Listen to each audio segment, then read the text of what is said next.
All right, what's up, guys? Welcome to Foreign and Domestic. We are kind of missing the domestic. He's having some issues. Hopefully, he can get them figured out. Daniel's having issues, so hopefully, he can get those figured out. And we'll get back to having some fun. Sorry, we're a little late. We're trying to get some people in here. So, anyone out there that wants a link, that wants to jump in, let me know. Glad to have you on. And Jamie, how you doing? Better than I deserve. Great day here in the South, man. We had a beautiful spring morning and promptly turned into summertime, as I was telling the guys before we went live. And hey, I'm domestic. I'm just not the domestic. Nobody can touch AllenBePro, right? That's right. Can you believe, man? We've been doing this now for like 5 years or something like that. Some crazy number. I've lost count. Hey, broke loader. Let me tell you something that was interesting for me to discover is our show on Friday nights. We've been doing that for 3 years. So it's time flies when you're having fun. Ain't that right, Val? Yep. You ain't kidding. I went over the videos I got on YouTube recently just for the hell of it. I was going back and not counting whatever I made private or deleted. There's over 800 freaking videos. Like, holy mother of God. It gets up there fast, doesn't it? Yeah. All right. So, Val, if you would start us off right, since we're missing Alan, if you would, sir, would you do the pledge? I don't have a flag, but all right. I pledge allegiance to the flag of the United States and to the republic for which it stands, one nation, under God, indivisible, with liberty and justice for all. Awesome. Thank you, brother. Now, fun fact. Do you know that there was actually a couple of revisions of Pledge of Allegiance? The early revision from 1892 to 1923, which said, I pledge allegiance to my flag and to the republic for which it stands, one nation, indivisible, with liberty and justice for all. 1923 to 24, it was added to flag of the United States. 24 to 1954 was to the United States of America. And 1954, that's the current version we got right now. Yep. Yeah, I saw that. Just a little food for thought. In 54, they added one nation under God. Yep.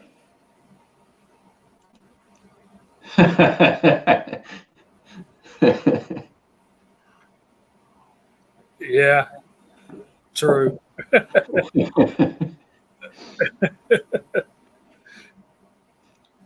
Kingpin, you got a link if you want in, buddy.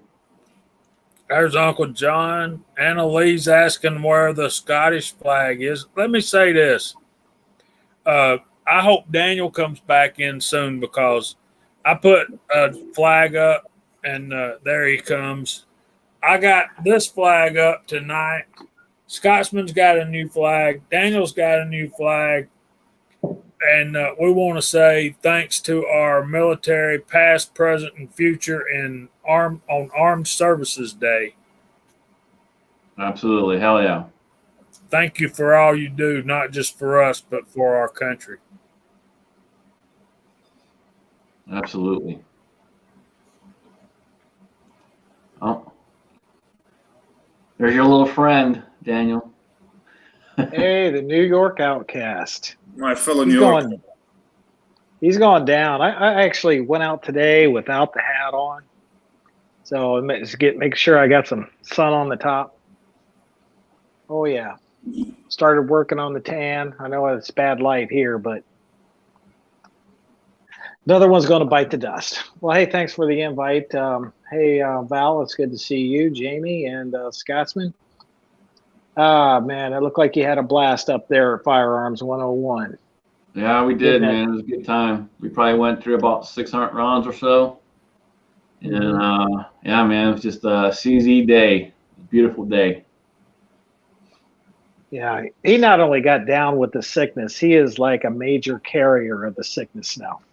Oh yeah, it's incredible. We were talking about that today. Don't know quite how many he has, but it is way up in the double digits. I think he would need his own table just to put him out. When Oh, we're yeah. talking about a CZ day, he would need his own table just to put his on. So don't feel rained on, Daniel. New York Outcast was giving me a little bit of trouble yesterday morning during the. I can't even remember the name of the thing we was on. Comes on every Saturday morning about 9 o'clock. It's a fun thing. It really is. Now I'm gonna drive myself crazy till it pops into my head. Now, when you think of it later, just you'll let us know then. I'll scream it out in the middle of nothing. Are you talking Kingpin, about how you doing, caliber brother? corner? Are you talking about caliber corner with Travis B11?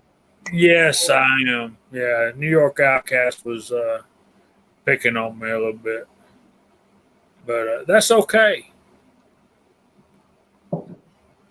Why was Kingpin, that? how Was are that you? is that because she looked like Santa Claus or what? No, I voiced my opinion that never, ever, never, never, ever should you take Full Metal Jackets hunting. Nope. Should not. And I And was working up. No. he told me Full Metal Jackets were okay for practice and for sighting in. And I didn't reply to that. My thing is, you've got to sight your scope in with the round that you're going to be hunting with, or you're going to miss. Point of impact changes with each and every load.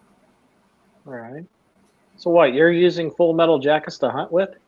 No, Travis. Kingpin will tell you about it. Travis was talking about if you got some Full Metal Jackets, you could do some training and that kind of stuff. And I just put no, we don't hunt with Full Metal Jackets. And I think everybody that hunts knows that. So, you know, I don't hunt. I don't hunt nothing, but why? What's the problem with the Full Metal Jacket?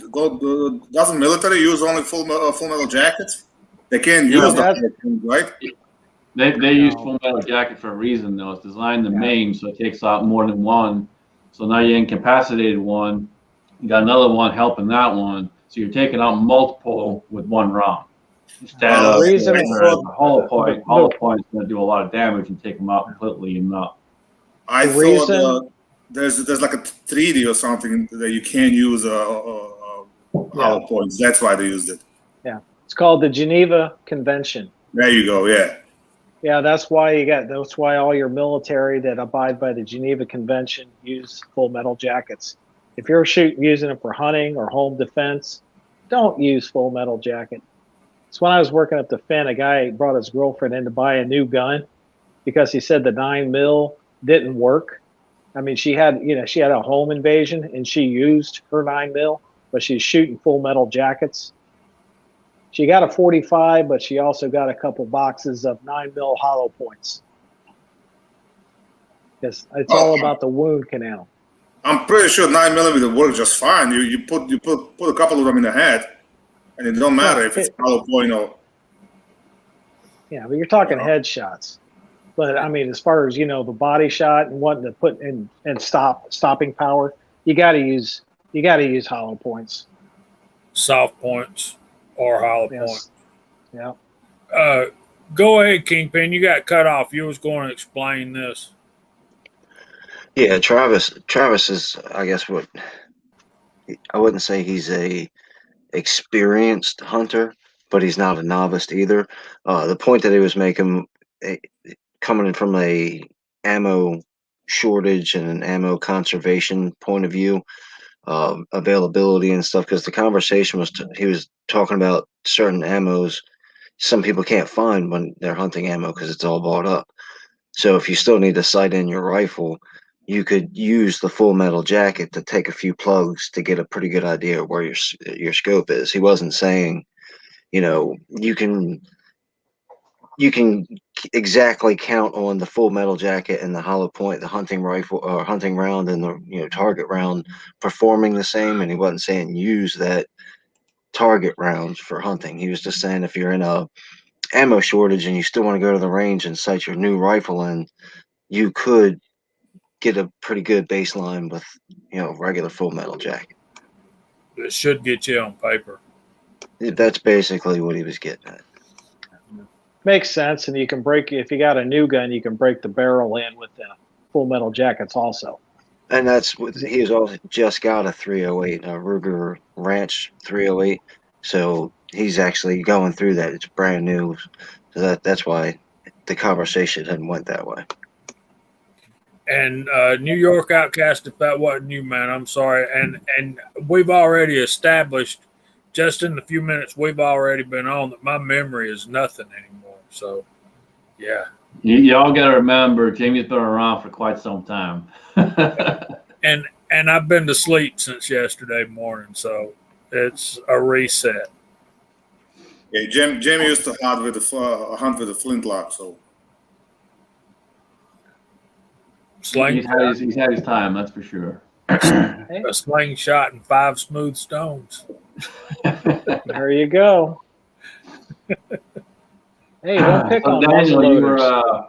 you had a goat show all weekend. You spent the whole weekend with goats. Yeah, I spent the weekend there with the wife. Did the goat show up here. Brought back 2 new goats. Another buck, little baby buck. And he's going to stay a man goat. And another little girl. What the heck are you doing? I showed their pets. We just show them, and the age bracket the one little goat was in, showed her, and this is the first goat that I ever showed in my life, and took 3rd place out of over 20 goats. So, and I didn't even tell you guys, huh? So you have a show goat. Yeah, you have. Well, that's what they are. They're pets, and you take them out and you show them at these here.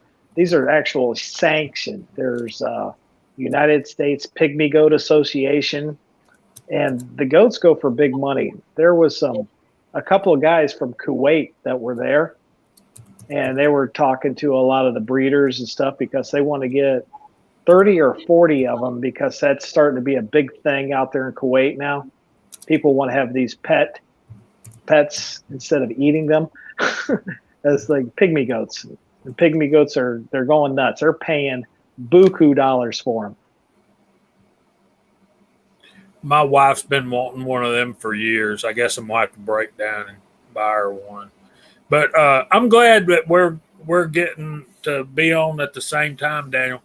I've been dying to tell you that my neighbor down the road bought a goat. And he's moving it around in his yard, basically using it for a lawnmower.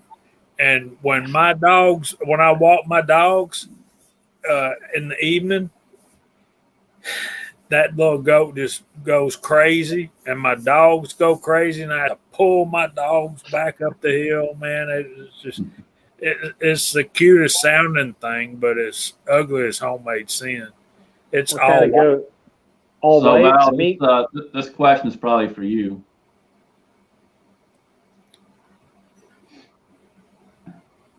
Well, to me? Yeah, this question is probably for you. You got to say. I just replied to him. I mean, he's got to have to see what kind of reloads he's got because they got to be weak. That's the only explanation. Because I got I had 365s and I shot thousands of reloads through them and absolutely no problem. So if it doesn't run them, then it's just gotta be his reloads. Yeah. Probably stiff spring. Like when they say it doesn't run reloads, it doesn't really say what's happening. Well, he's having FTEs or what kind of problems he's having. It won't feed into the barrel.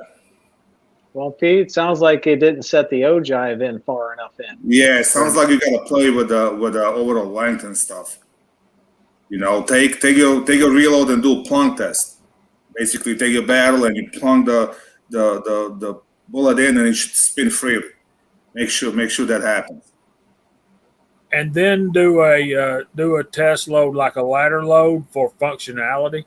Once you get that overall length set, run slightly different charges working up until you find that charge that's going to consistently operate your mechanism there. Yep, what he said.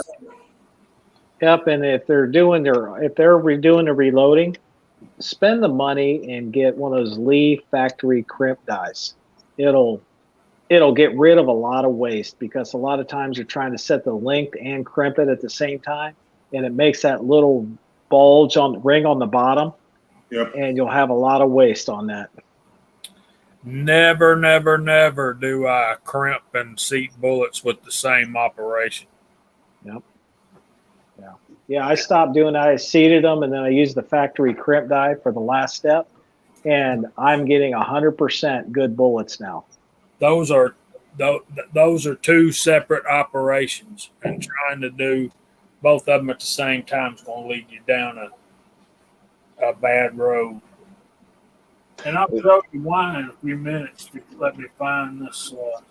When you're talking about crimping, you're talking about the opening of the case mouth around, I guess, the body of the projectile, right? After the powder charge has been in and after it's been seated. Correct. Yeah, right. You're just putting a light crimp on there. You're just a light push so that the bullet doesn't move. And that just helps the gas expansion when the primer sets off the charge, right? It's more of a sealed. Yeah, it helps seal it, but if you get the crimp way too tight, it's going to cause your pressures to go way up. Yeah. And that's not good. Right. Okay. Yeah, that makes sense. What you crimp wants to do is hold the bullet and create a repeatable starting pressure. In other words, the pressure inside the case is going to reach X amount before the bullet starts moving. And theoretically, if you put the same powder charge, the same dimensions on the case, and the same amount of crimp every time, then that starting pressure is going to be the same every single time, and it's going to create greater accuracy. But when you try to seat your bullets and crimp at the same time in one operation, which is very doable for some folks, just not for me, this is what happens to me. Yeah, see that little right there near the bottom where it's bulged out? See that? Yep. Yeah. You'll get that. That will not even go in the cylinder of a revolver now. So just pound it straight and it'll go in. I could probably size it again and make it go away, but I've already pulled that bullet. And, now, Jamie, you're not crimping the rifle rounds, right? Especially for let's put it this way: your hunting rounds for your bolt action. You're not crimping the bullets, are you? Bolt action, I do not crimp at all. The only ones I crimp is like for semi-auto. Those I do crimp. I'm very careful to get 0.02 of neck tension, and on bolt action rounds, I don't crimp. Lever action hunting rounds, you got to crimp. You can't not crimp. Yep. AR semi-autos, yeah, I put a light to medium crimp on those. You pretty much got to on those too, but there's absolutely no reason to crimp with a bolt action round, particularly if you're not carrying it around. If you're just going to the range to shoot it and do testing, then yeah. Big Al's on the roll out there. He's having some fun. What's he doing? Now, if the crimp is going to offer you consistency, why wouldn't you still want the consistency in a bolt rifle? I mean, I understand because there's only one round going through it whenever you feel like pulling the trigger, as opposed to the semi-auto will go every single time you cycle. But wouldn't you want the same consistency out of a bolt gun anyway? Out of a bolt action, you have that consistency because you're using the exact same neck tension. So you're probably not using cast lead, although we do sometimes. But with a jacketed bullet, and you size that neck down to 0.02 smaller than the diameter of your projectile, you've got 0.02 of neck tension. That's all you need. Yeah, the only reason you need a crimp in the semi-auto is when it feeds. If it's not crimped, they'll just push the bullet in. That's the only reason you need it, especially like in the AR. And when you shorten overall length, you created a pressure spike. Now you're talking about as the semi-auto cycles through the basic, without knowing a better term, the damage that the bullet goes through, leaving the magazine up into the chamber and then chambering, and then same thing. Each of those bullets coming through, if it's not crimped, that bullet could move a little bit here and there, or get some bullet setback or something like that. Exactly. Yeah, there's so much violence that's going on with the AR when that feeding that bullet from the magazine up into the barrel. That bullet will move unless it is crimped. For a bolt gun, you can do it slow, smooth, and steady. I mean, bolt guns are designed just to be smooth, one shot, kill it, done. Right. And I do not use any kind of a sealer for water protection. I just don't. I've never had a problem. Yeah, I know, Gray Note. AR Guns talking about somebody that seats and crimps and keeps his die loose, and he doesn't run his die down to square it. He should probably run some of those rounds on a concentricity gauge and see what he's doing to himself, AR.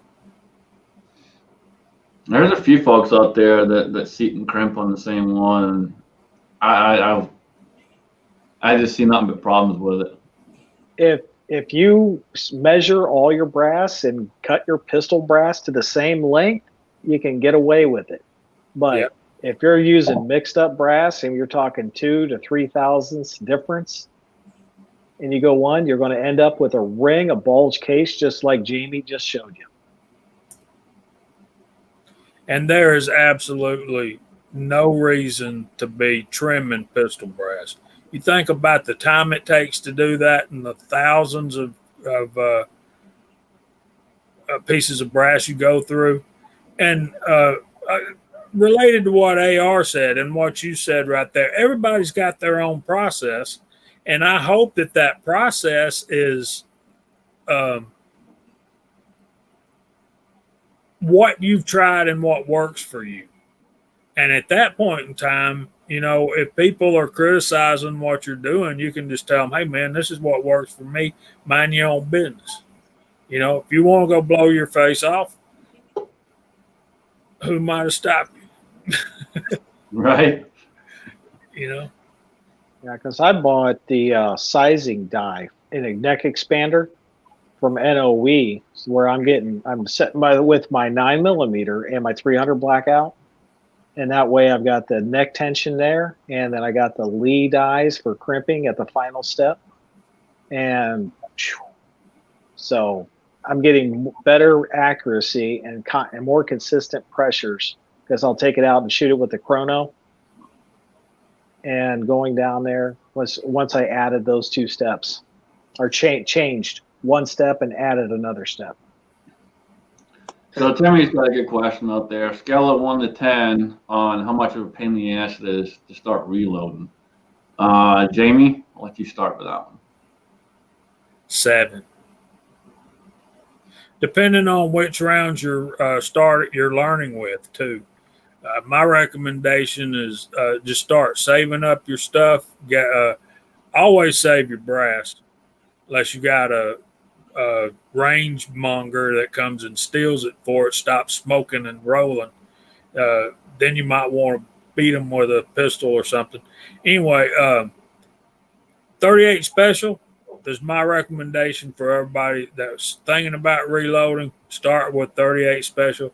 If you don't have a 38 special firearm, then 9 would be my second recommendation. But you don't have to spend a lot of money to get started in reloading. But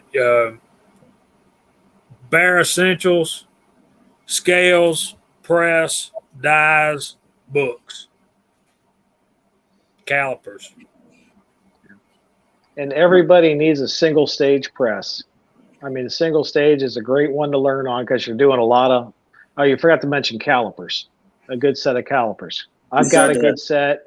He don't. Well, I just wanted to point out that someone here does not have a good set of calipers. Hey, watch. What's up? Oh, Yeah. you want to talk? Yeah, talk reloading. Send Squatch a link. That guy, he knows. He's a brainiac, man. Yeah, he's insane. All the numbers are in his head, man. Do you guys think that individually? Obviously, I'm not asking you to answer for the reloading community, but just as you know yourselves that reload, do you think if you put out from start to finish casting your own bullet, obviously you have to use store-bought powder? You can choose to answer this question whether it's picked up brass or freshly bought, like clean brass.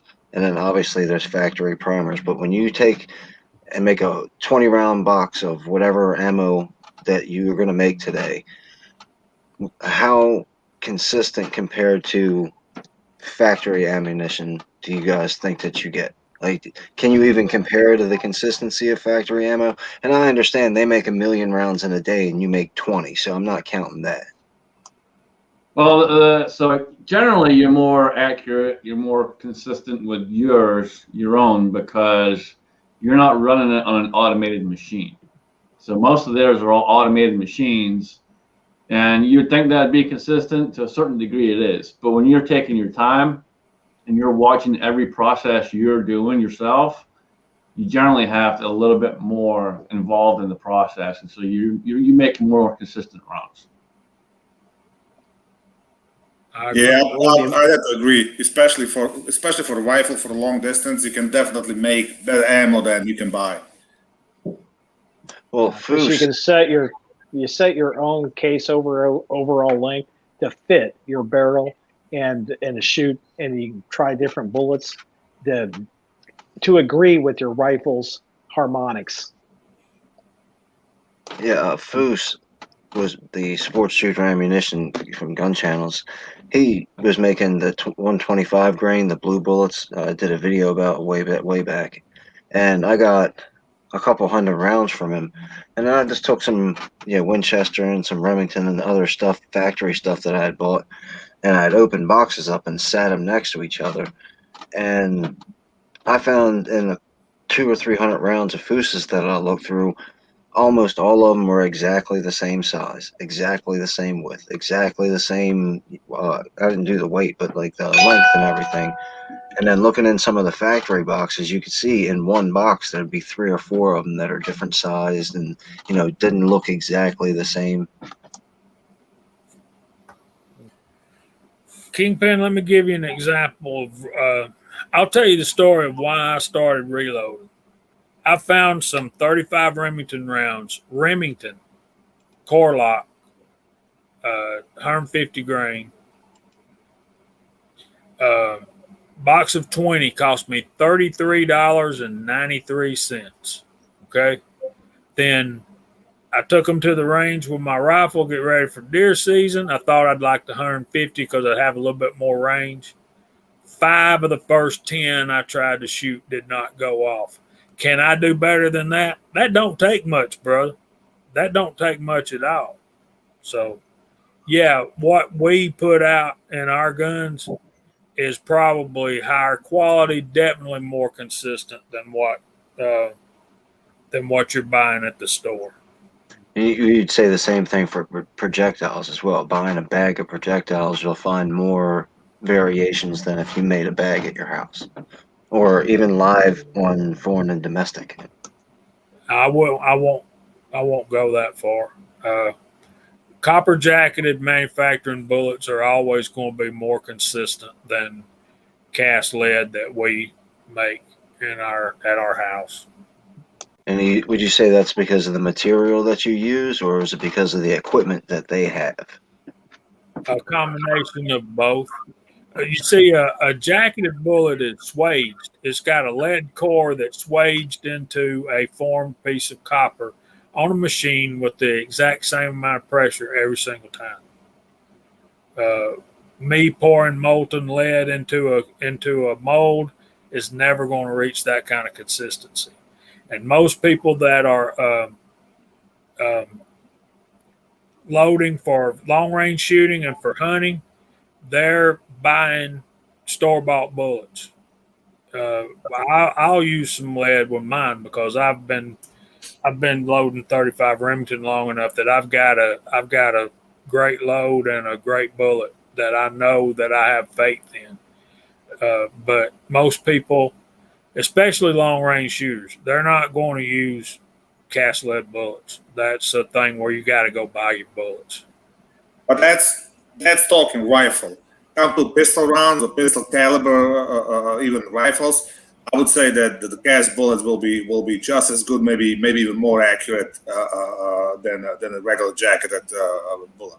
I'm not saying it's better for hunting, but for the general shooting, I found out that I can make my my reloads with the cast bullets, and they're gonna be just as accurate as store bought, maybe even a little better. Well, all right. Before we go,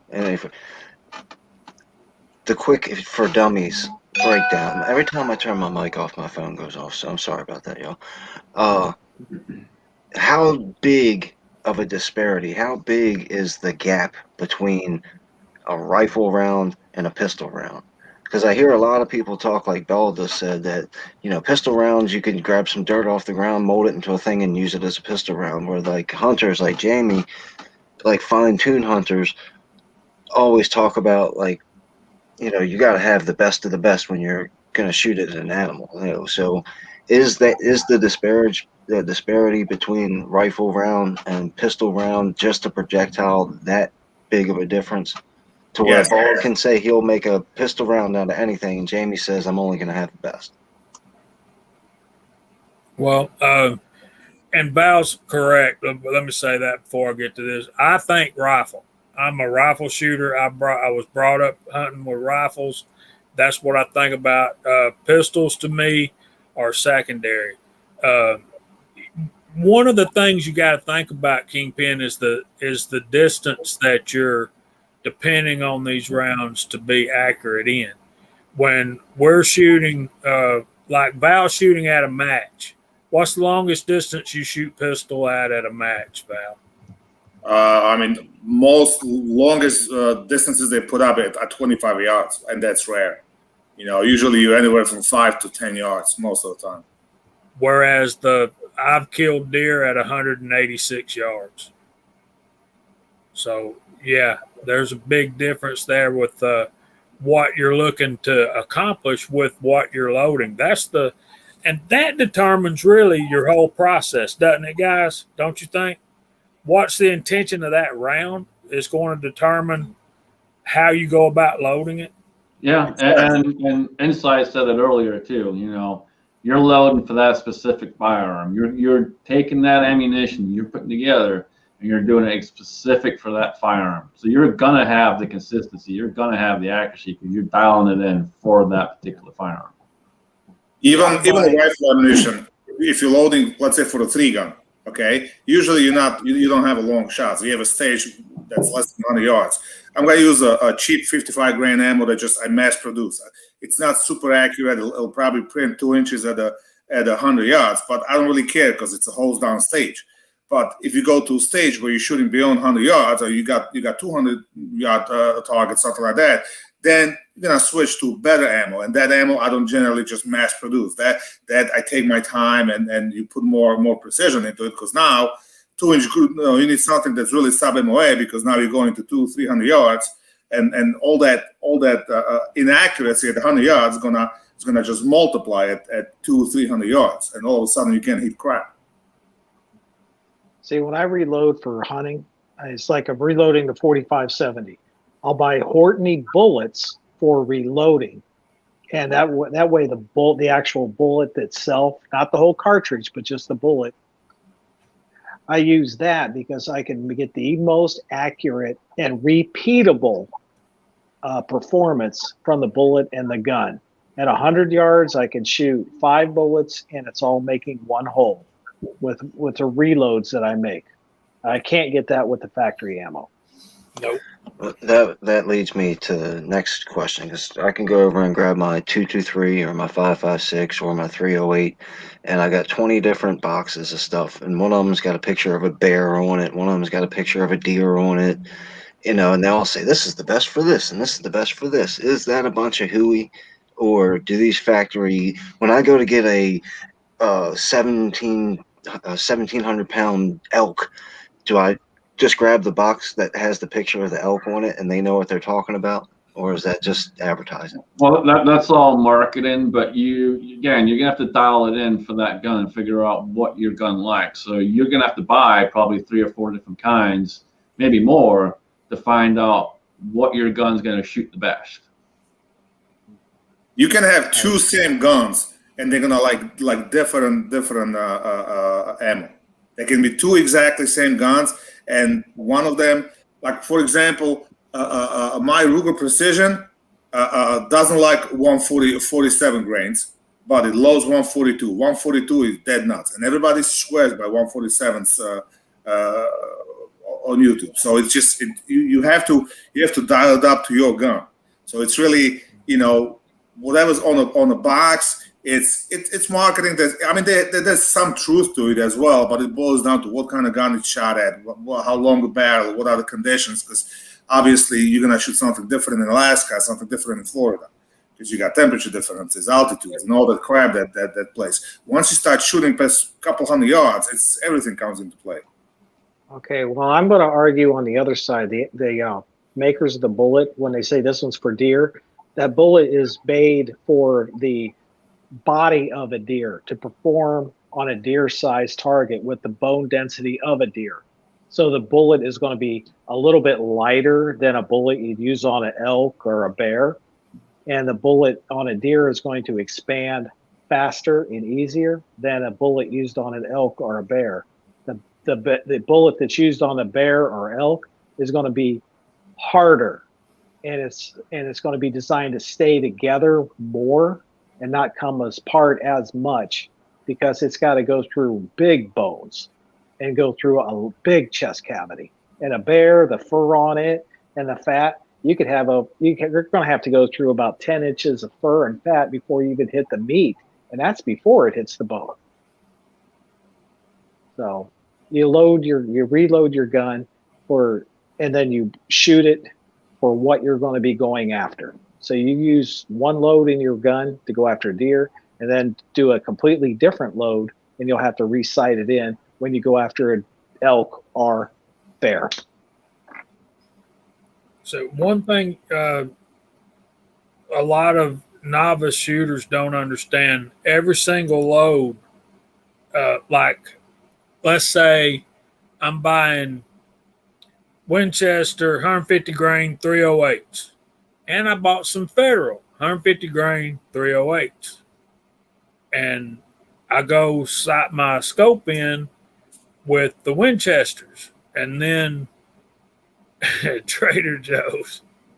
And then I go shoot the Federals and take them hunting, and I miss my deer, it's not the ammo's fault, it's your fault, because you didn't do your due diligence in preparing for your hunt. Hey, Jamie, have you ever heard of somebody going out sighting their gun in for the first time the day before season, and then they can't hit nothing, and they got to go buy more bullets, but they're all sold out? That happens constantly. Every year. It happens with archery too. People are stupid. They'll come buy a freaking bow and they'll get the arrows, they'll get everything set up, they'll sight it in the range just to get it going, just to get them on paper, and they're going to go out in the woods the next day. Yeah. Instead of going home, getting it set up better for them, sighting it in exactly where they need it to be, figure out their sights exactly, all that stuff. It's ridiculous. People are just stupid. Wait. You got sights on the bow? Yes. Yeah. Yeah, I will. I'll go you. They probably don't know how to sight in their rifle. If you take a box of 20, like right now, like say hunting season starts tomorrow, and I was able to find me one box of 6.5 Creedmoor. I got 20 rounds to last me all season, and you know good and well I'm not going to kill 20 deer. So how many rounds does it take you to sight that scope in? I mean, if sometimes 3, 4 rounds should do it. Let me put it this way: I witnessed X-Ring in Las Vegas in the desert in 25-mile-an-hour crosswind. Take his rifle, put it together, put a freaking box at 100 yards, take 3 shots, then he spin his Kestrel, did his magic, and on the 5th shot he connected at 1,250 yards. We had to hold like a 5 mils left. That's how strong of a wind it was. Well, it boils down to if you know what you're doing. I think a lot of people probably get a camouflage outfit and an orange hat, and grab a rifle and a pair of boots and step off into the woods thinking this hunting stuff's got to be easy. There's deer all over the place. There's turkey everywhere. Oh, I see them all the time. And, never come home with anything. That's because they're not practicing. You got guys going out in pistol competitions, they're constantly practicing. So when they get to the competition, they're not getting these jitters. And when you're hunting, those jitters are called buck fever. So if you're out practicing with your gun, when that deer comes out, if you got all that practice behind you, you're going to take that little bit of doubt out of your mind, and that's what causes buck fever. And you're going to pull off a good shot. You know what? You know when I get the shakes the most, Daniel? No. When it's a big monster? No, it's after that shot is done hit that animal. And if you see it laying dead, you still get the jerks and just, you know what I mean, Scotsman? Yeah. If you guys have never watched any hunting shows or anything like that, go watch a couple, and you'll see it. Yeah. After that shot, they're all up and excited. You can see them shaking, smiling, giggling, texting everybody. That's what happens. First thing you do is buck down, buck down. Yeah. I don't know. I never shot anything in my life, so. Actually, I'm lying. I shot a deer. I shouldn't really say that, but it was an accident. They broke its legs and whatnot. It was all messed up, so I kind of shot it on the side of the road. I saw a deer get hit by a car about 2 hours ago. Which I later find out it's illegal because you're not supposed to. Actually, it's not illegal. They told me it's illegal because you're not supposed to discharge the firearm within X amount of feet of the road. But I just did the research on it. That's not true. New York State law says you can't fire a weapon across the road.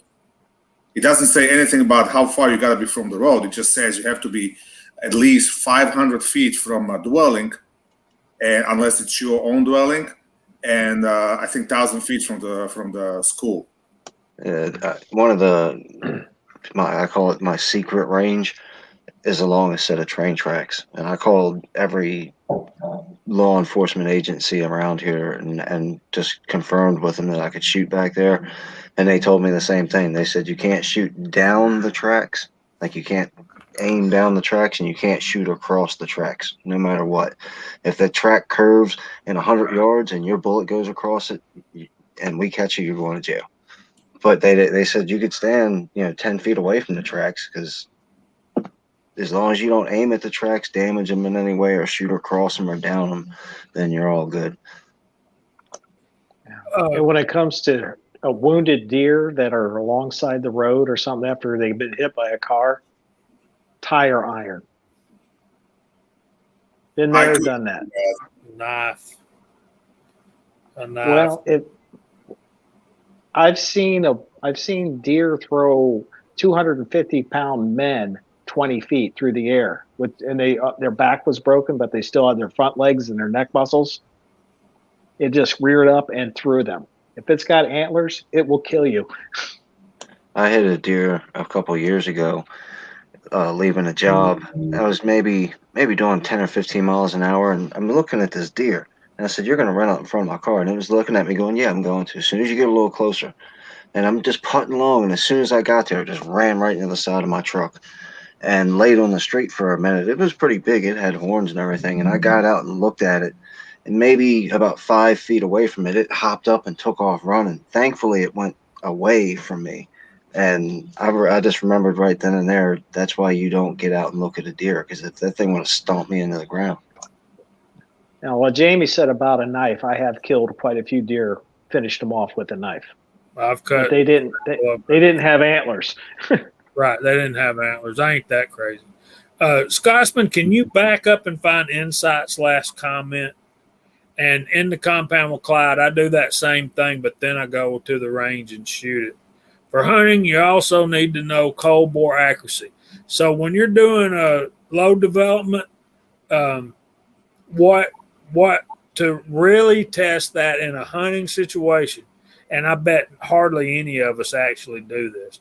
What he's talking about, if you're going to shoot a 5-shot group to test those rounds, you shoot the first shot, let the bore go completely cold, then shoot the next shot. And this means that you may have to shoot a 5-shot group. It may take you 5 days.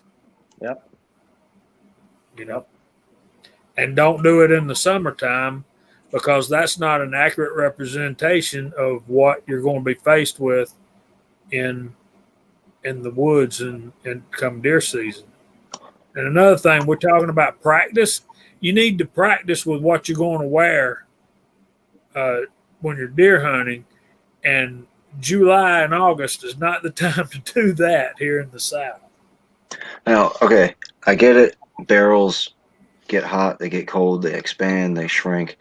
Whether it be weather or whether it be the friction from the rounds going down through there.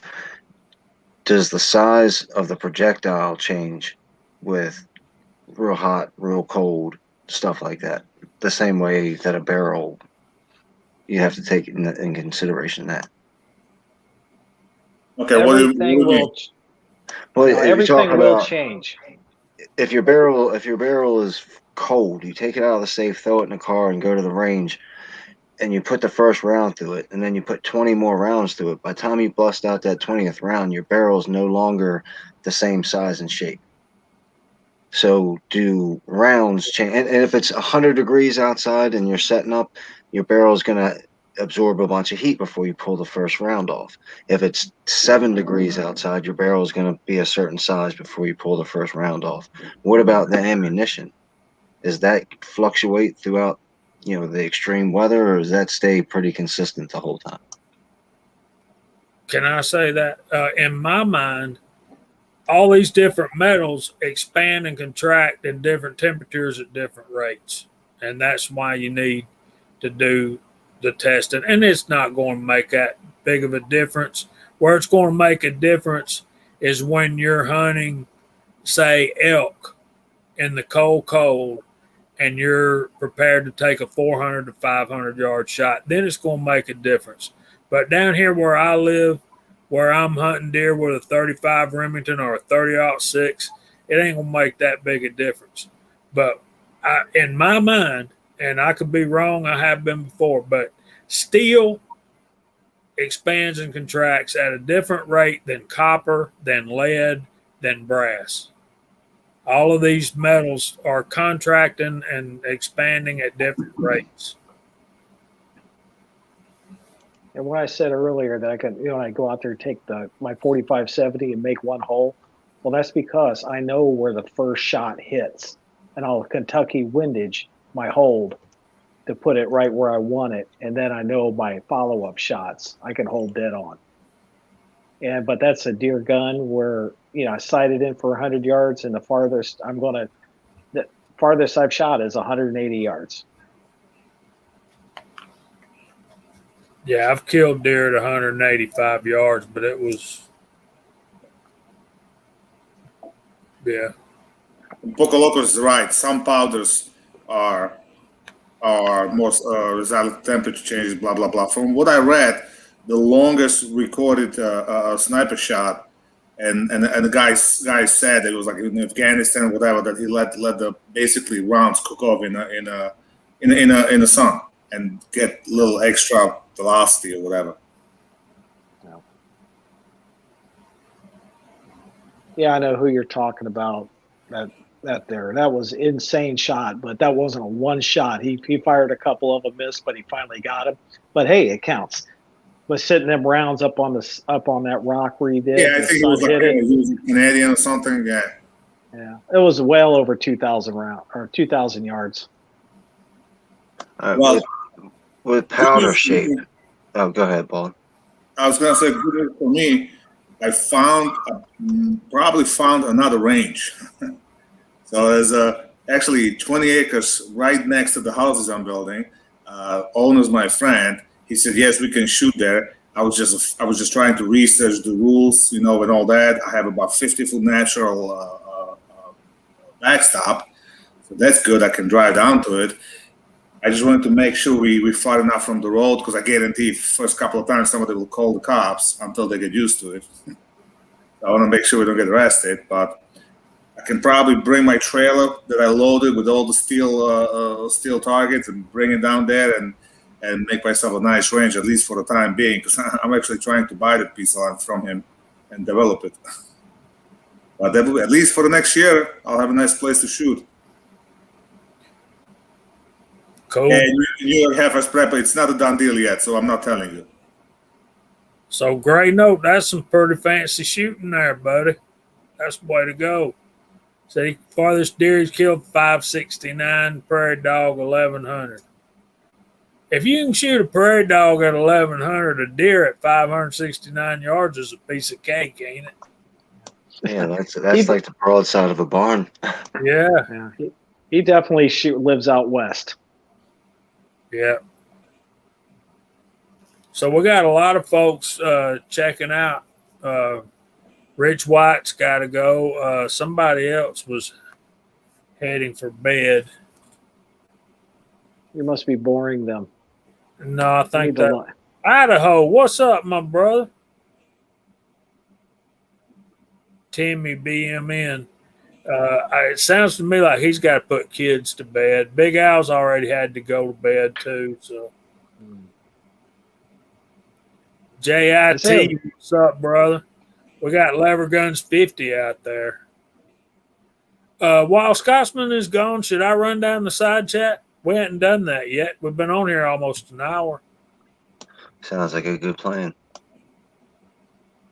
Well, y'all know that I don't read as good as Chico. Y'all can ask Mr. Pollard. But anyway, let's go. Timmy BMN, Squats Reloading, Poco Loco, New York Outcast, Vanessa Kitty, HRM Weapons Machinist. What's up, man? Bearded CB82, New York Half-Ass Prepper, AR Gun 1776 67 Rebel SST AMC. Bald and Curious, Mr. Val is on the panel. Hidden, I can't say that. Numismatist. Thank you. I should let you be doing this, man. You can type this better than I can read it. Poco Loco, Rich White, Gray Note, AOK Foraging and Adventures, Squats Reloading, Big Al, what's up? The Crazy Scotsman is our host. Timmy BMN.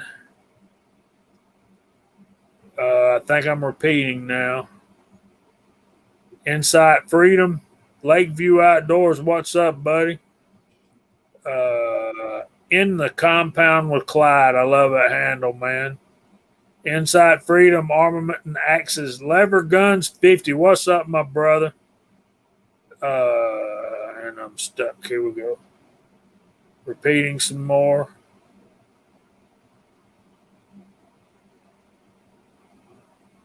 Poco Loco, Walter Davis, welcome in, buddy. Gun loving grandpa, what's going on, man?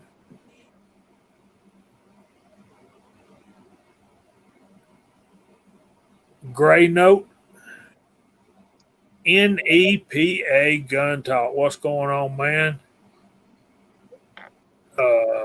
Let's see. JIT Preparedness / Info. Welcome. Anna Lee Brown, what's going on, lady? What's up, cuz?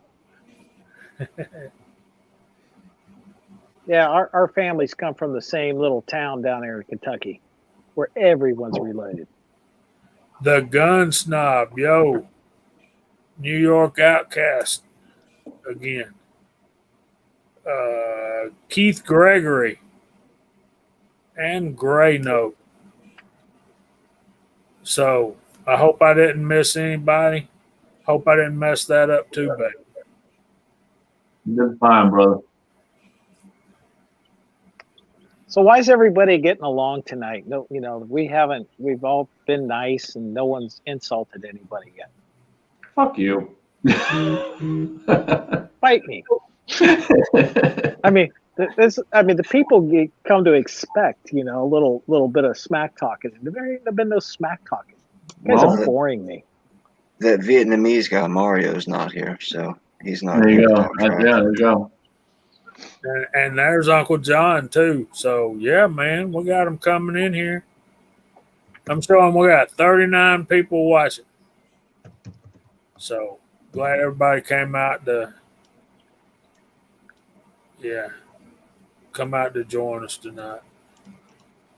So you got any more questions? Throw them up there. I got another one if you guys feel like just going on reloading unless Scotsman wants to move on. No, go ahead. You're fine, man. All right, I don't know what the names of the shapes are, but I know different powders come in different shapes. So I'll just say powder A comes in the shape of A, powder B comes in the shape of B. How important is it? Flakes and spherical. So there's only two different shapes? No. Okay. Well, all right. So if you got shape A, how important is it for all the powder grains to be the same shape in shape A, or is there such thing as thinking like a cookie cutter? You cut out a shape of an A and they all look the same. Is that right, or is that not right? Because I know you're not supposed to mix powder A and powder B because they burn at different rates and stuff like that. See that? See how that's got little sticks in it? Yeah. That's called an extruded powder. And one of the benefits of a powder like this is you get more consistent ignition and temperature tolerance. Remember how we were talking earlier about different powders will have different characteristics in the temperature. So I just happen to have that there. And then I think I got some I pulled. Yes, here we go. This is CFE pistol. And if you can see that through the bag, I'm looking like a dope dealer, ain't I? Yeah, it's got a little disc, like little flakes. Yeah. Yeah, and then you have, so that's a flake powder, and then you got some that are spherical, like little balls. But the ones that I see the most of are the flakes, and then the little sticks. So if you got one of those extruded ones that look like little bars, and you need 0.5 weight in your casing, and you put the last one in, and it tips the scale at 0.25. Can you just take one bar out and shave a little piece of it off and put it? Yeah, or does it work that way? How does that work?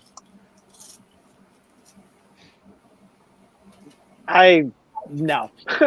You go in there, you just dip just a little bit just to get your weight, and it's up to you on how anal you want to be. And that's a trickler right there showing you. Yeah. Yeah, but if you wanna go and watch the X-Ring videos or Elster's reloading, they bring the tricklers down to different level. Okay, for us regular mortals, 0.1 grain accuracy is more than enough. Okay, for them it's 0.001. I mean, you're talking. They have scales. The crap costs over $1,000.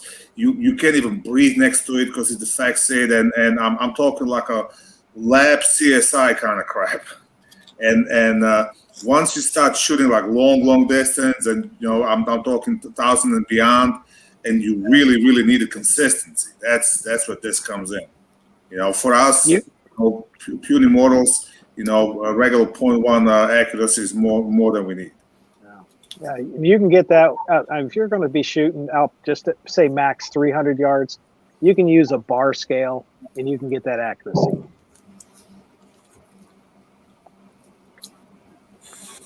All right, so you got scales that you can use the lead dipper all the way up to the scales Val's talking about, where they've got a case around them so that wind can't even knock them around. Yeah, if you go check out the Elster's reloading, he does a lot of that stuff, and he does a lot of live chat about it, and he's pretty cool guy. Yeah, I've worked at a mass production bakery, and then I've worked at like a big donut shop and making donuts and stuff. And I know ingredients are kind of a joke. If it calls for 5 pounds of sugar and you put 4 pounds in, you'll be all right for the most part. If you put 5.5 pounds in, you'll be all right for the most part because your scale is never going to be accurate. The water that's going in, it's never going to be consistent. So I know in cooking, not that I'm a chef or anything like that, but I know cooking, you don't have to be, just because it calls for 1 tablespoon, you don't have to get, GPS and satellite confirmation that it's exactly 1 teaspoon, where it sounds like if you get a little bit too out of hand reloading, you might not have 2 hands anymore. Yeah, you can get so anal in reloading that you never get finished. If you can get so anal, you make mistakes because you're so anal. Right. Yeah. You're trying to load, let's say, 100 rounds for a competition of, let's say, 5.56.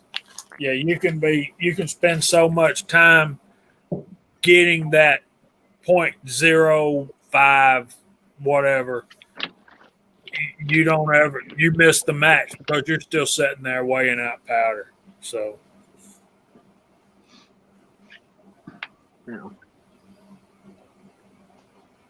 But those guys that go out and shoot competitions at 1,200 yards and stuff, they're going to spend the big bucks for their scales, and $1,000 is nothing to them to spend on that.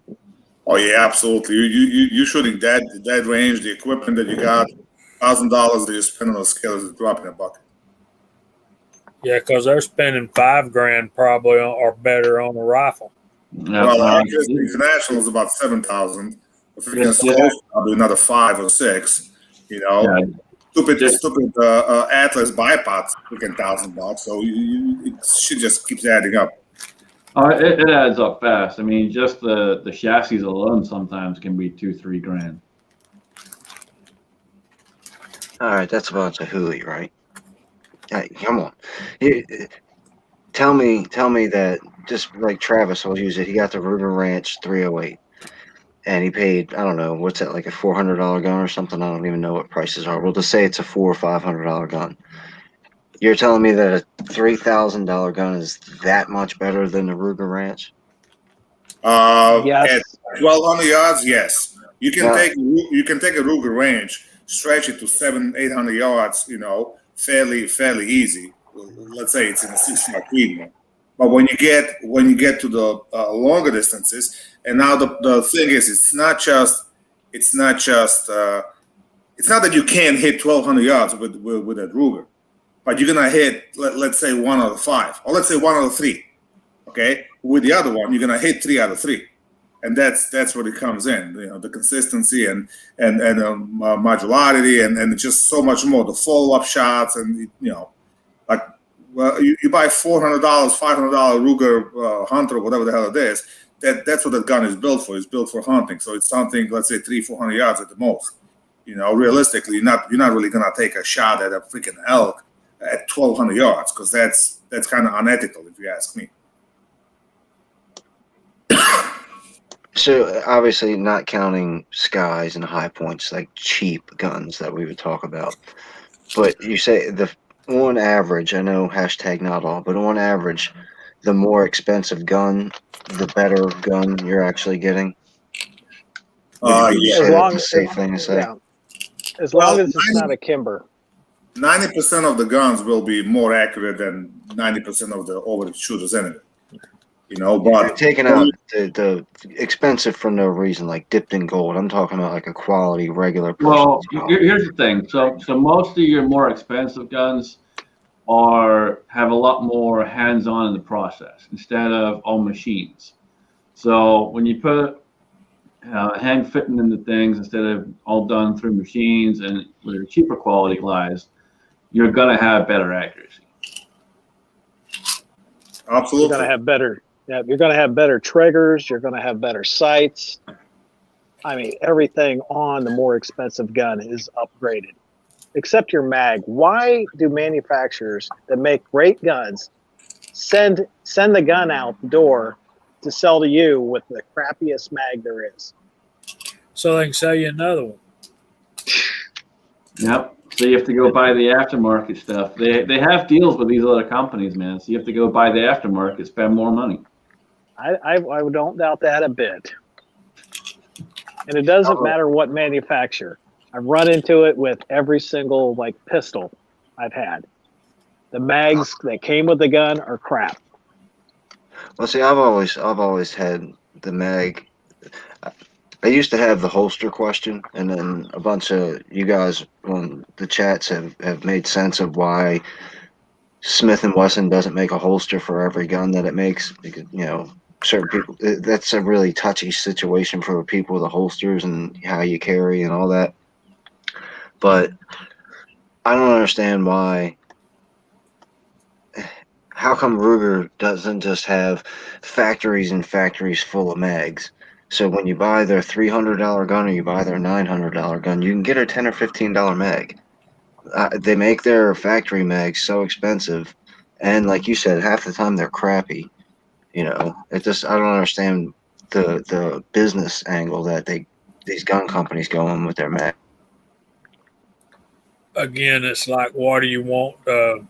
What are you going to do with it? I think the purpose in that Ruger rotary magazine is to have a flush fit and as many rounds as you can get. But that's just my thinking. A flush mount on to have that, like that bottom metal flush, is not as important to me as reliable feeding. I won't own a gun that has one of those rotary mags. I don't care. You can't even give me one. I won't have it. Well, I bought one that had it, but I quickly got rid of it and got a, what is it, AIS or AIC, whatever it is. Got one of those mags. Yeah, I had a 17 that I really, really liked the rifle. One of my friend's fathers had it and wanted to sell it. And he sent me pictures. I had never seen it in person. I just know he takes good care of his stuff. And I wanted a 17.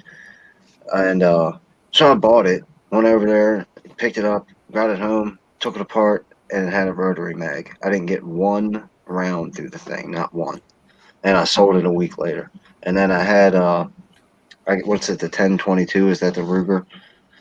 I had that and couldn't get one single round through that rotary magazine. So I ended up giving that to a friend. Both of those guns in new hands work flawlessly. The guys tell me at the range all the time, they're like, dude, I got the gun right here. It works great. Watch. I couldn't get one round to go through either one of them with those rotary magazines. Film your grip. Oh, that was again. Alan, you're getting reverb. I have absolutely no idea how, being as how I'm on a headset, but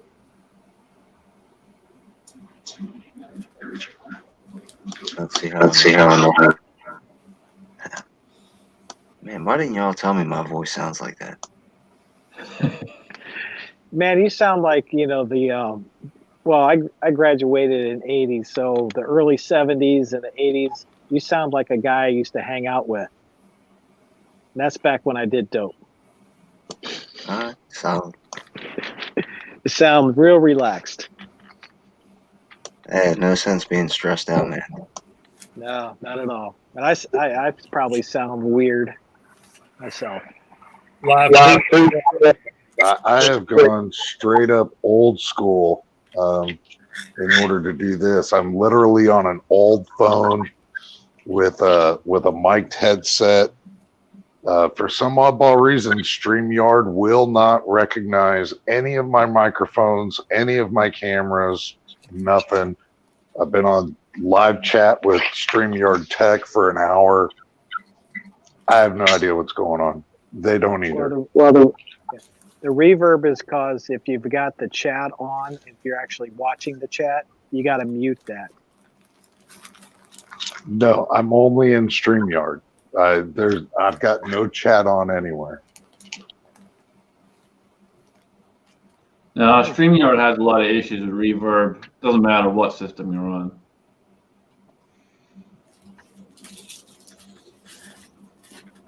Poor Alan, I bet you he's livid.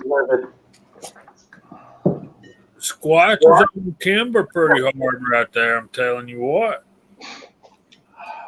So anyway, Alan, how are you doing, man? Other than technical difficulties. I wasn't doing too bad until I went to go try to log on to the stream, and man, it's just been an absolute cluster since then. It's just been stressful as hell trying to get onto the show. Yeah, I was going to be going out and working on the range today, but yet the rain outside just decided it wasn't going to work for me. It was not going to work for me this time. So, yeah, setting railroad ties out in the rain is not a good time.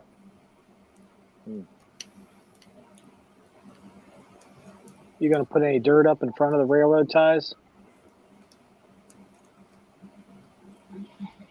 Yeah, it's pretty much going to be the backdrop.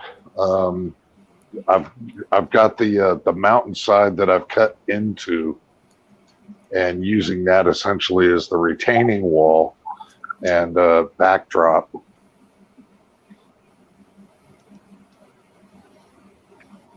Nice. Now I'm going to have my cousin's son, so I don't know if that makes him a cousin or a nephew or whatever, but he does a lot of excavator work and stuff.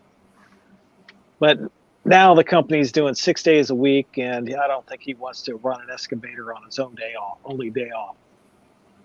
We got the spot all picked out to put in a backstop where Fuzz will quit yelling at me to save my lead. Mm-hmm. So I'm jealous of you, Alan. Well, and I too, I'm working 6 days a week right now, 65, 70-hour weeks. So the one day that I do get off, it's like, okay, this is the one day I'm going to be able to do anything at all. and it hasn't worked out all that well. It's Iowa, weather by Sybil out here.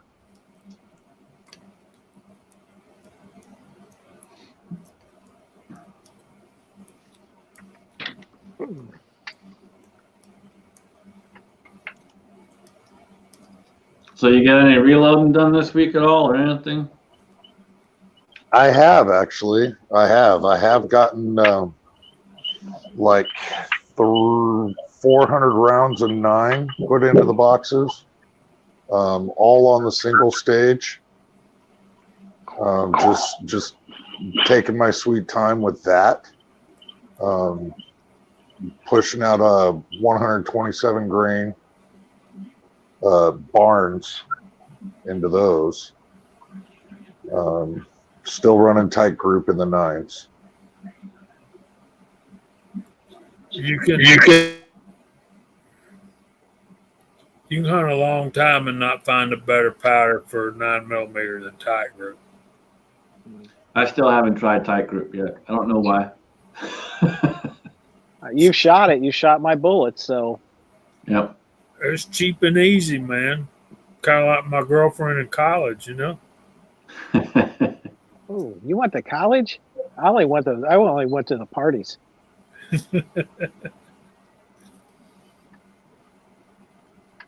She was going for an MRS degree.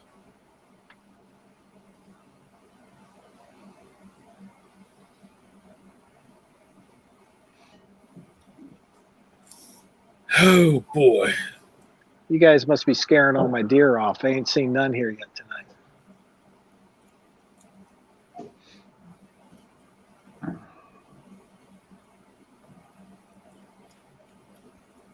Why aren't you guys talking?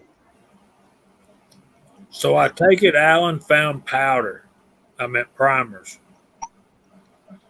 Yeah, a good buddy of mine sent me a bunch of primers. And so I was finally able to get back onto that single stage and start hammering some out. I haven't been able to actually still find any local. I don't have a bunch of time to shop around. That's been an issue for me.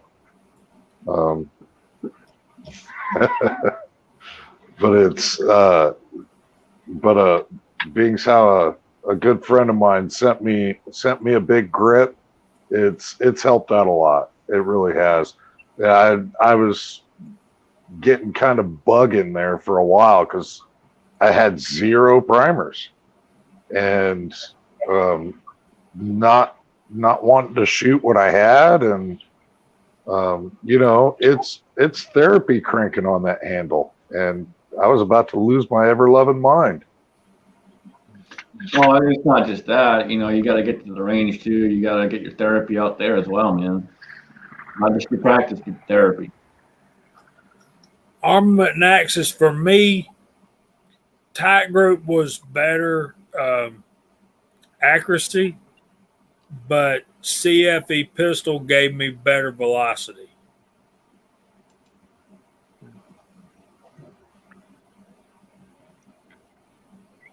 Yeah, if that's what you're going for, Squatch, if you're trying to get a rise out of folks.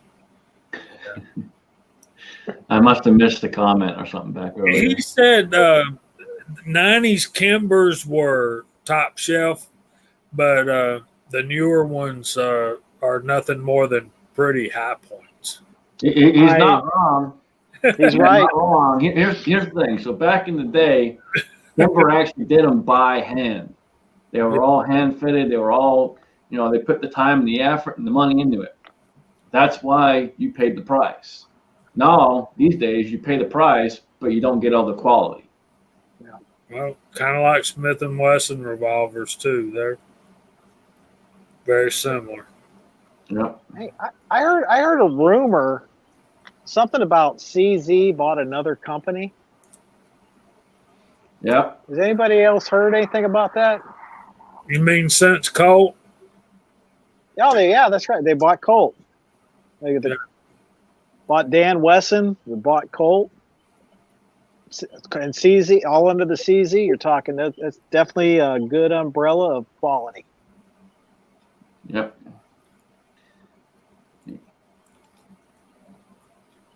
Uh-oh, what are we looking at there?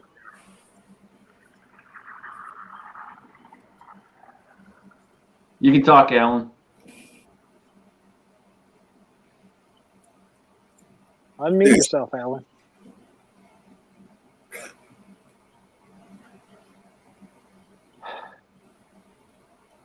That was scary. Did we just lose Alan? Yeah, we just lost him. Man. You guys should be a little bit more reasonable. You expect that guy to be able to hit more than one button? Come on. Oh boy. When it comes to pistol, I mean, hey, you spend $650 and you get to choose between two brands. Which one you going to buy, a Glock or a CZ? Buy the CZ. It's not even a choice. It's not even a question. It's you don't have to change the trigger or the sights on the CZ. You can change the grips. I'm just gonna throw it out there. For $700, you can buy a Grand Power Excalibur. I was waiting for it. Grand Power. When was the last time you shot that Grand Power? The only reason I didn't shoot it for a long time is because I'm exclusively shooting carry optics, and the version that's carry optics ready is still not on the U.S. market because of freaking ATF. You don't need carry optics. Just get a Shadow 2, and those things shoot like a laser. It doesn't matter. I like that gun. I shoot that gun good. If they finally gonna come to States and they're gonna be optic ready, I'm gonna switch from a SIG and I'm gonna shoot Grand Power with the Optigon. Okay, Uncle John says I'll make shine before I make butter. Huh? Why not both? Just not in the same day.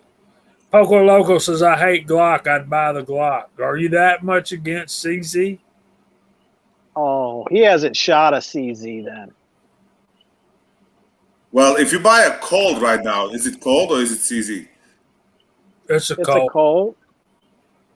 Even 3 or 4 years from now, after CZ is firmly entrenched, you're still buying. So, Val, do you believe that you shoot the Grand Power better than you do the SIG? As far as the iron sights go, probably yes. With the iron sights, I probably shoot that better than a SIG. No, so I've shot. Comes out with the optic, you're going to go to that though, but just. Well, it's been out for 2 years. It's just not available in the United States for some reason. Yeah, I've shot Val's Grand Power. He let me shoot that thing down at the farm, and yes, it was. It was a very good, nice shooting gun.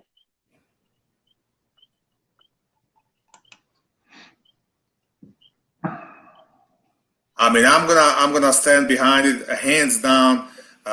Best trigger with a single double action gun right out of the box. Sub $1,000 gun. I mean, I don't care who says what. You're not gonna get a better single double action with a short reset and all that. And that gun, as light as this, between the rotating barrel and that slide, it just shoots like a lot heavier gun. It once you start shooting it, it does not feed as light as it is. You would think you're shooting a full blown CZ, metal gun.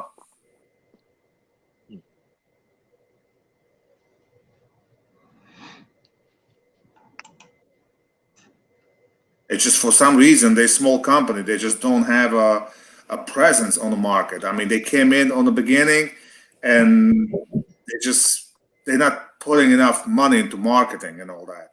And I don't know why. It's just it's a small company, only about 100 employees, and they do a bunch of other stuff as well. So they don't really care that much about the competition market.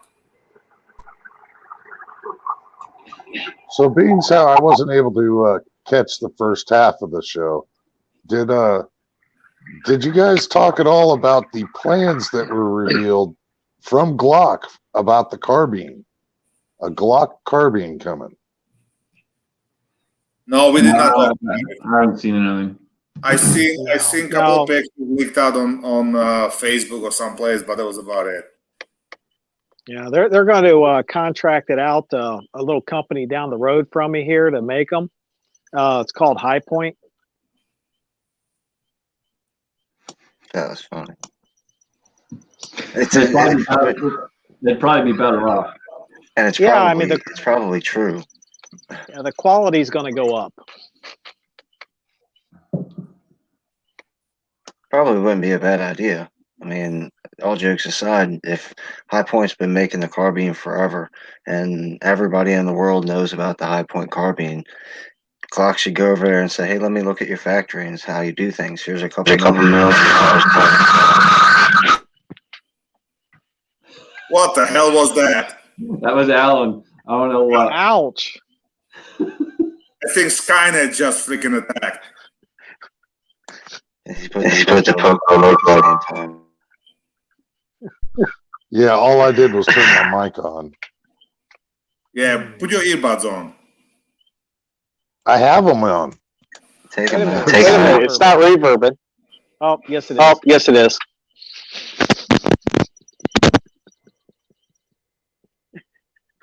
Poor Alan. This is entertaining just watching him have fits.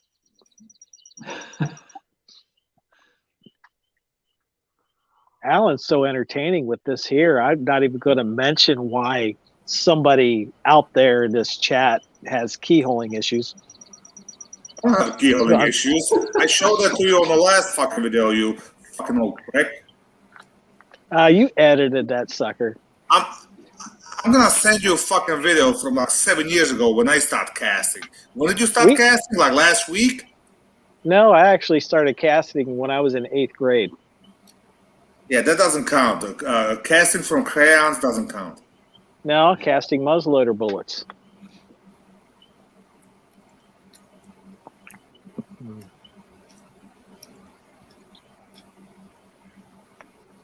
Oh, look, it's an AR.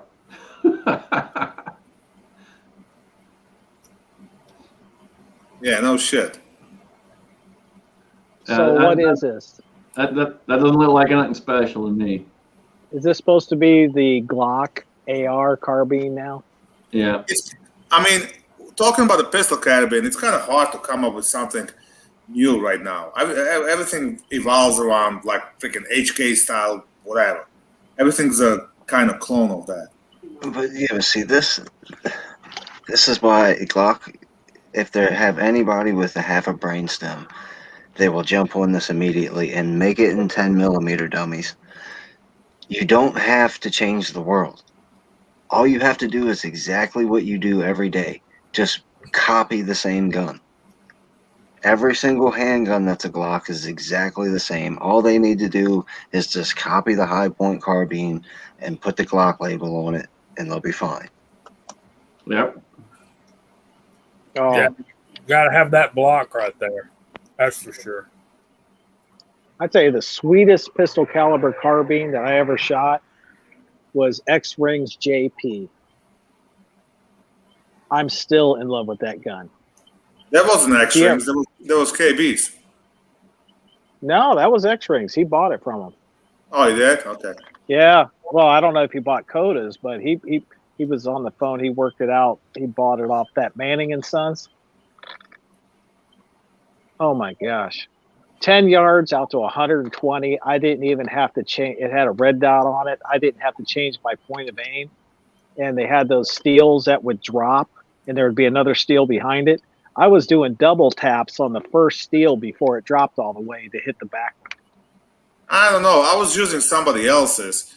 And if I remember correctly, somebody took a first place in that 3-man 3-gun competition. Hey, I was on I drugs. don't want to point finger, so I'll point 2 fingers. It was me and 2 gentlemen from Michigan.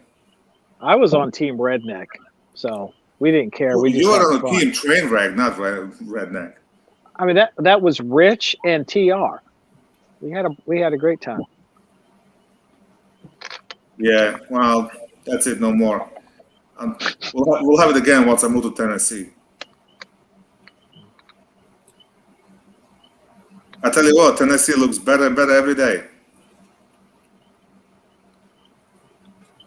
I just can't. I bet you can't wait till your daughter graduates so you can get out of there. Oh, I told my wife if she doesn't want to go, I don't care. I'm moving as a single man.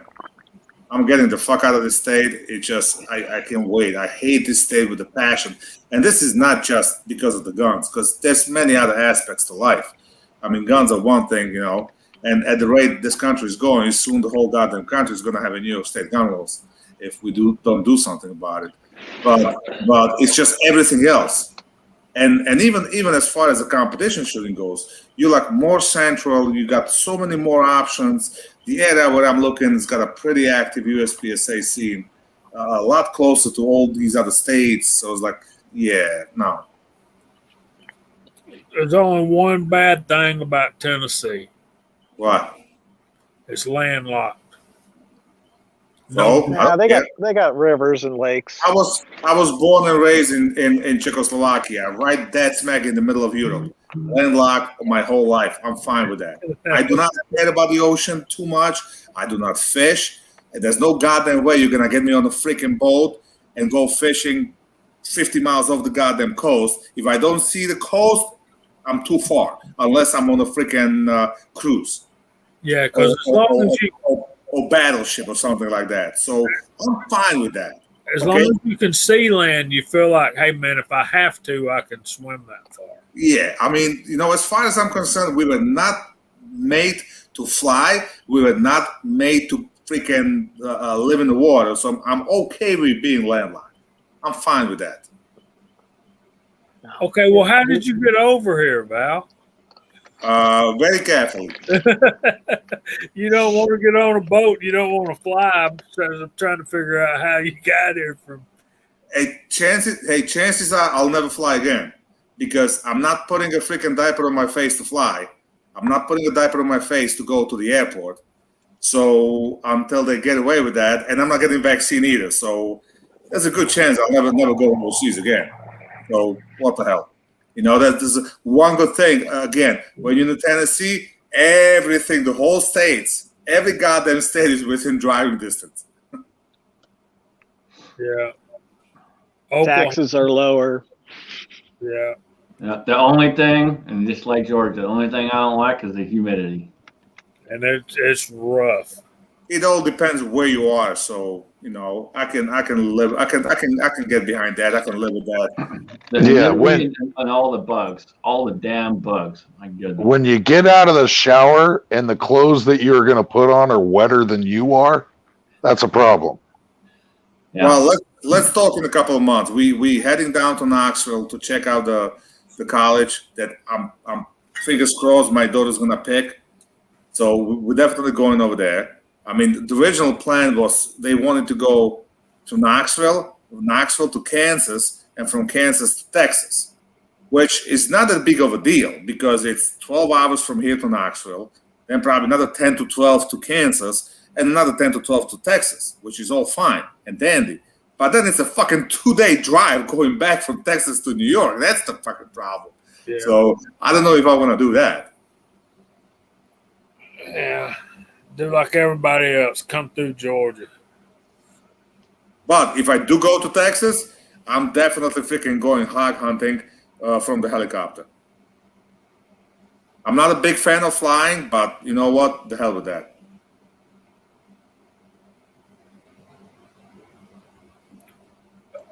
Michael, there's places in Tennessee and places in Georgia where the humidity is not that bad, but here where I live, it's July and August make you beg God Almighty for January and February. I ain't kidding you, man. Not a bit. The Lord, please give me January. When the humidity matches the temperature, you know you got a problem. And it's and both of them's over 80. Yeah, you got big time trouble. Yep. I mean, you walk outside and it's like, I need a shower. Hey, it's like everything else. You learn to live with it. That's all. You do. And it still sucks, but you do.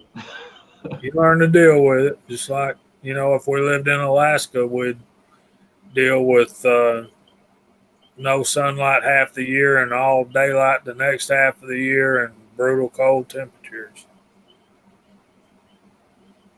Yeah, your body acclimates. And people up in Alaska, when it warms up to 0, they're running around with T-shirts on because they'll sweat to death after being 40 and 60 below. Yeah.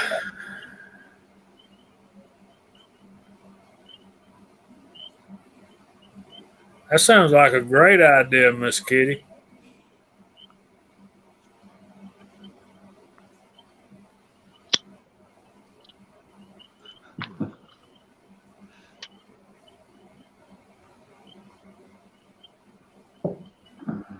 I've heard mosquitoes in Alaska are absolutely massive.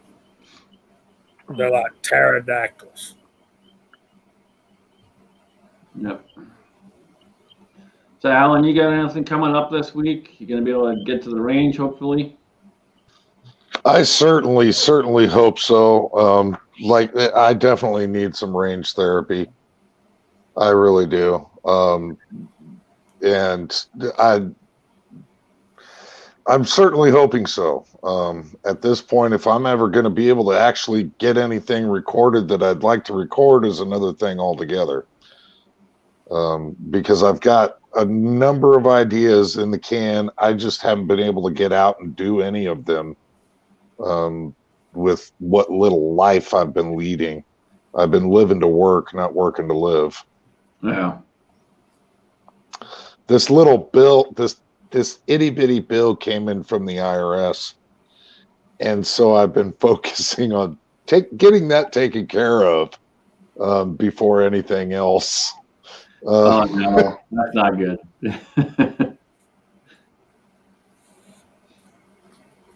Yeah, they're not typically an organization that you like to withhold money from. So I'm hoping to just get that, work as many hours as I possibly can, get that pencil whipped out, and then get back to some semblance of a real life. Yeah, that would be good for sure. Yeah, Squash, trust me, the fanboys would be going absolutely nuts. Yeah, Josh Benware would wet himself.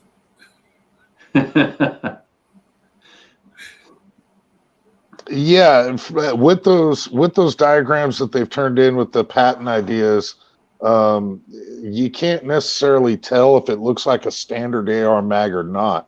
Knowing Glock, I kind of expected that it wasn't, but if you look at the diagrams very, very closely, it does not quite look like a standard AR magazine. They're wanting to put like the bolt catch in a different place, the actual magazine catch in a completely different place. I mean, the bolt face looks interesting, and they go into how it's actually being cycled from the mag into the chamber in those diagrams as well. I got all of those from Gun Mag Warehouse. It's semi-reliable information. Yeah, it'll be interesting to see. Yeah, at first I was just like, oh, okay, so it's just like a Glock mag. It's just like a carbine extension. You just take your Glock 17 and you plug it into this thing, and it turns it into a carbine, right? No, it actually has its own fire group, its own receivers, upper and lowers, loosely kind of based off of AR-15. But Kingpin's absolutely right. If they're going to go with something like that, they better just be smart and put it straight out in a 10 millimeter. Just FYI, Grand Power makes a carabine too called Streebog. Well, technically it's a pistol.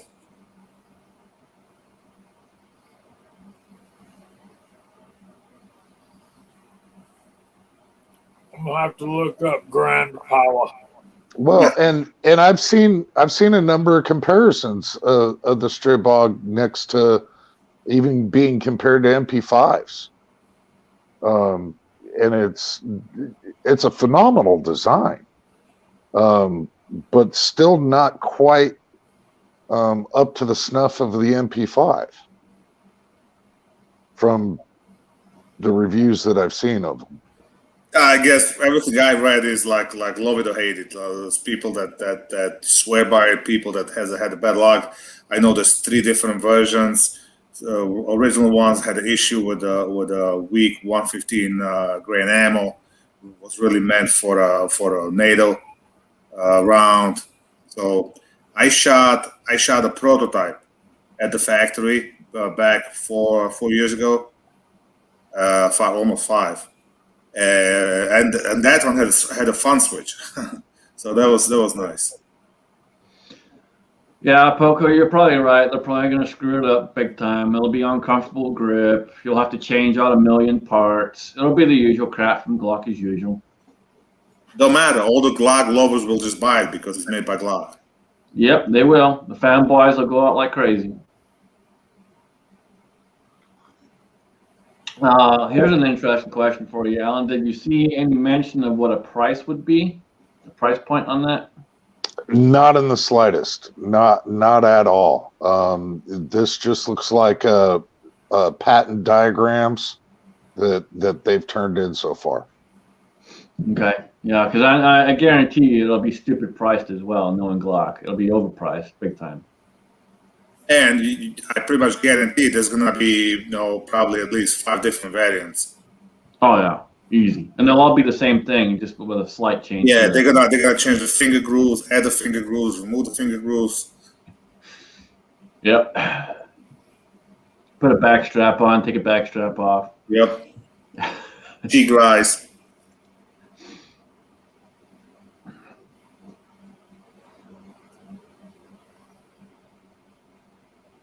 And crickets.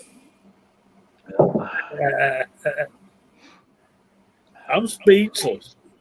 Well, the dang thing does not look like it's got like a standard AR buffer system in it. The diagrams are really funky in that aspect, but it does look like it has almost a similar ambidextrous charging handle as to an AR-15, but the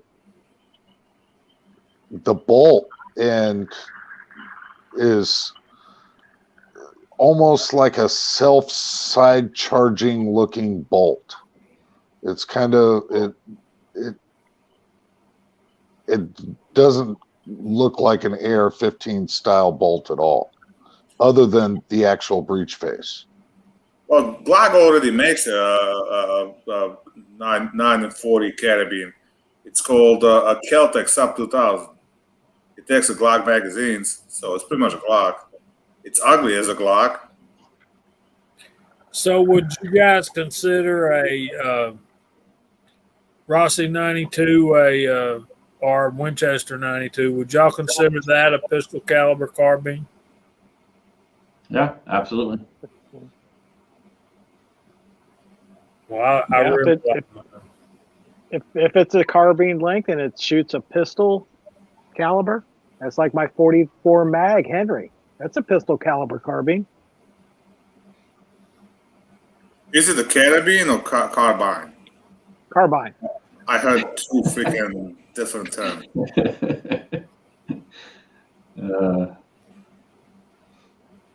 I guess it's like a lot of things. It depends on where you're standing at the time you say it, just as far as which is correct. I think when you say pistol caliber carbine, you automatically think it's a semi-auto. So I wouldn't really throw a lever action in there. Lever actions, they have like their own niche, and they're like too beautiful to just throw them in the mix with the semis. I agree with that. I really like mine, and I'm really anxious, more so than this Glock thing, I'm really interested to see what Ruger's going to do with the Marlin 95s and 94s. I think that's going to be interesting. Speaking of Rugers, anybody handle that? Was it Ruger Max? That little subcompact, optic ready. Actually, by the store, I was like, that actually felt pretty good in hand. You know, really similar to 365. You know, decent trigger, optic ready. No, I did make my rounds through the regular gun stores in my area today, and tried to see if any of them had a Max, just to see if I can get one in hand. Just because I'm a Ruger fan, why not? So I have yet to actually see one in the wild. Yeah, I stopped by, but you know, I'm kind of heavily invested in 365. I just want to see it and feel it. And the guy that I usually buy all my stuff from, he's all screwed up because of the COVID. He doesn't let people in store. Only one person at a time. You gotta wear a mask. I'm like, Joe, you know what? Fuck you. Until you come to your senses, I'm not buying shit from you. This other store actually used to have a bad reputation, but I walked in. There's 3 guys there. None of the bullshit masks, none of that stuff. You know, okay, what can we help you with? And I asked somebody, and the guy's like, well, you know what? We should have one tomorrow. Well, the following week, I went to see my chiropractor, and he's right next door. So I sure as hell went and checked it out. And they had one. I handled it, and I was intrigued. I was intrigued. It's just right now I need another gun like I need to hold in my hand. Yeah, Ruger are kind of hit and miss when it comes to their semi-autos. They're definitely kind of hit and miss. Like the 5.7 they did, that's had a lot of issues and problems and all kinds of stuff. But and recently Ruger put out a recall on some of the 5.7s. Yep, they did. But a Vaquero with a matching lever gun from Marlin with a Marlin design in 45 Colt. Now that's an interesting concept. Oh yeah. Their revolvers are top notch.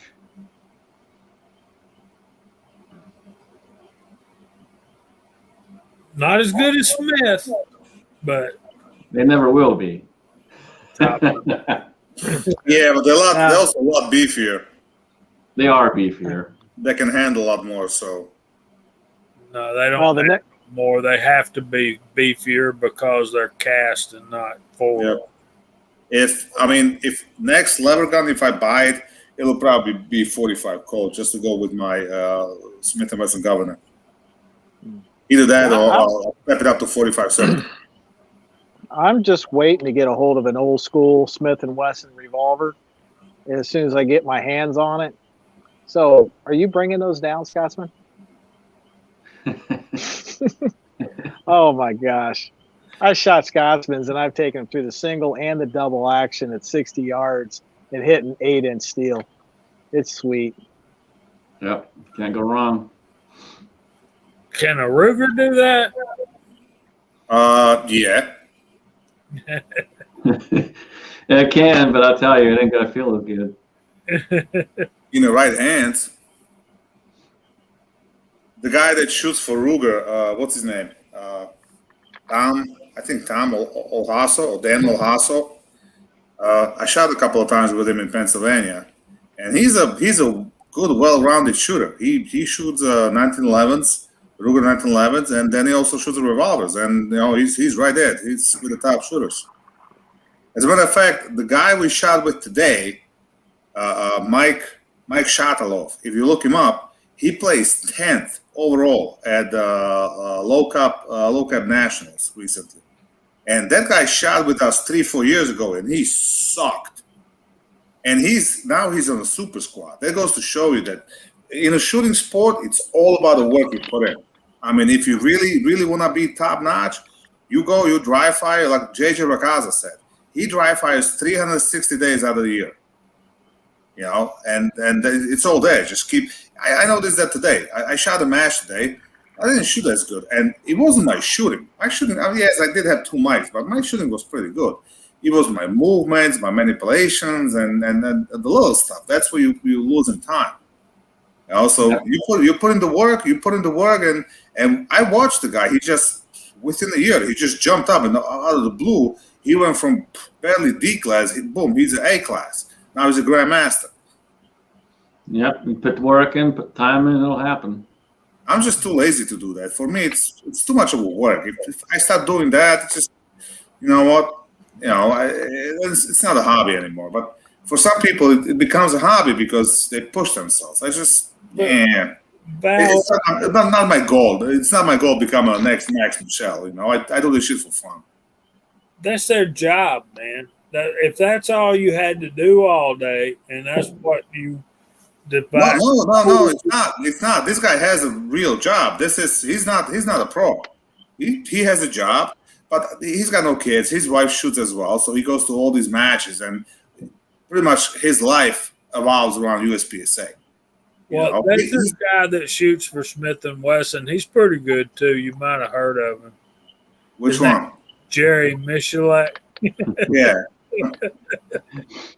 And it's all good if he wants to do it all the time, so long as he's still having fun. When you lose the fun, that's when it becomes a job.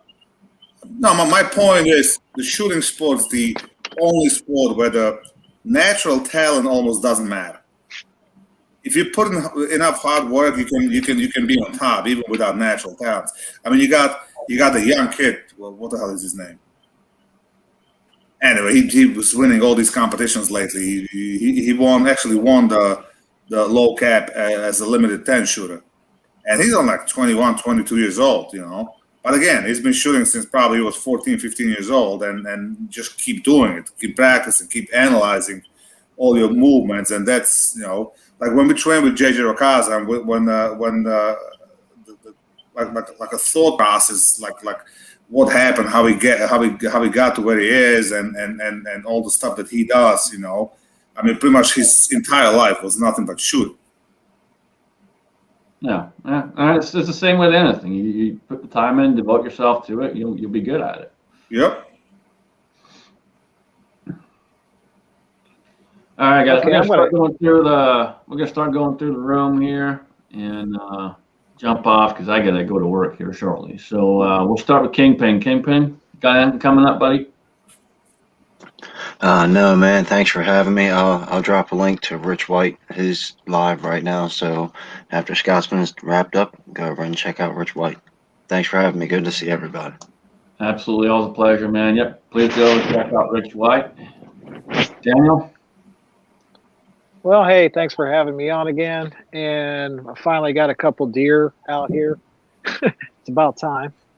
But yeah, hey, Alan, I'm glad you got over most of your computer problems there and was able to join us. And Kingpin, nice seeing you. Val, nice chatting with you tonight. Jamie, cool as always. And Scotsman, I was going to ask you what fundraiser is going on right now. As always, Justin's Final Mission. And there is a link out there. I'll throw it out there again. Hang on.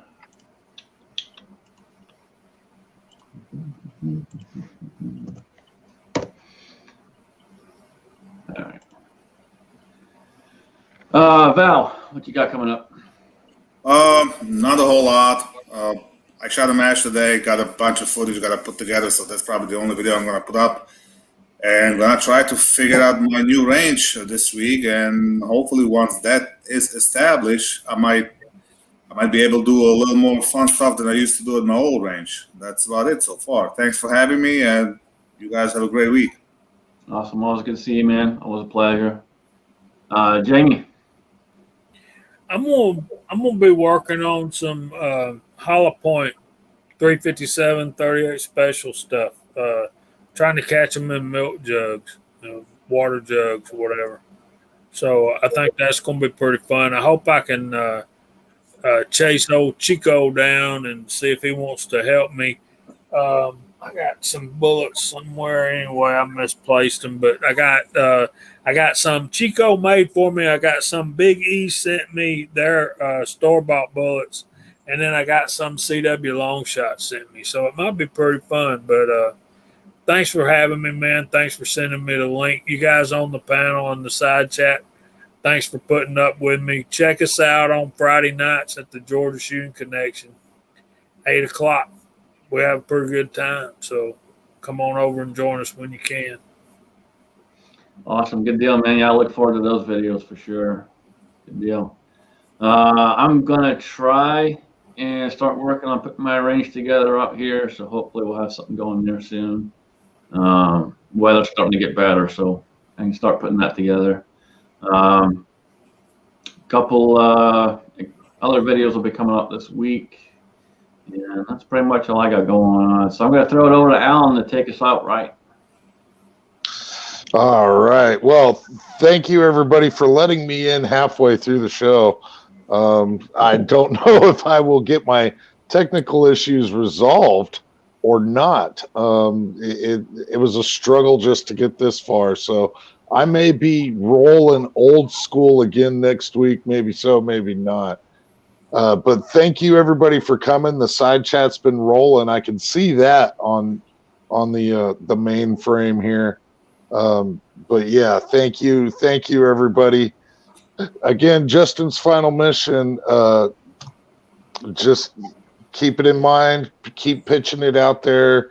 Let's keep everybody aware and do what you can when you can.